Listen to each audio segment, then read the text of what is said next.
भविष्य की चुनौतियों से निपटने के लिए आईएमएफ को पूंजी संपन्न बनाए रखने की जरूरत। निर्मला सीतारमण का बड़ा बयान। केंद्रीय वित्त मंत्री निर्मला सीतारमण ने बुधवार को कहा कि भविष्य की चुनौतियों से निपटने के लिए अंतर्राष्ट्रीय मुद्रा कोष यानी आईएमएफ को अच्छी तरह से पूंजीकृत रहने की जरूरत है। वित्त मंत्री निर्मला सीतारमण ने आईएमएफ की नीतिगत प्राथमिकताओं और इसकी सदस्यता पर आयोजित एक चर्चा में भाग लेते हुए बात कही। इस बैठक की मेजबानी मोरक्को के मराकेश में विश्व बैंक आईएमएफ की वार्षिक बैठक के मौके पर अमेरिकी ट्रेजरी सचिव जेनेट येलेन ने की थी। निर्मला सीतारमण ने इस दौरान कहा कि अंतर्राष्ट्रीय मुद्रा कोष को भविष्य की चुनौतियों से निपटने के लिए अच्छी तरह से पूंजी संपन्न बनाए रखने की जरूरत है। एक्स पर पोस्ट जारी कर इस बैठक की जानकारी देते हुए वित्त मंत्रालय ने कहा कि वित्त मंत्री ने आईएमएफ की उद्देश्यों और ऋण नीतियों के अलावा इसे एक मजबूत कोटा आधारित और पर्याप्त रूप से संसाधन वाला संगठन बनाने की बात की। उन्होंने गरीबी न्यूनीकरण और विकास ट्रस्ट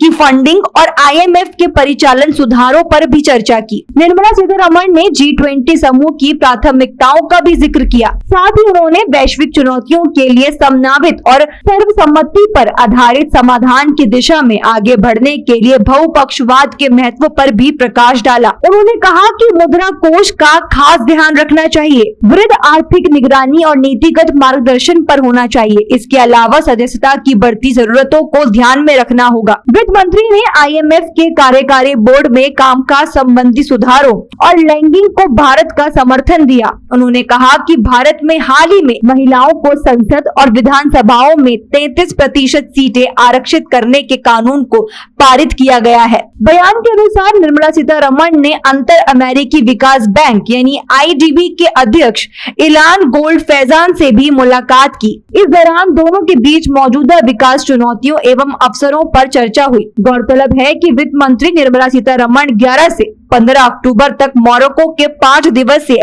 आधिकारिक दौरे पर हैं। इस दौरान वो बैठकों के अलावा Indonesia, Morocco, Brazil, Switzerland, Germany और फ्रांस के साथ द्विपक्षीय बैठकें लेंगी।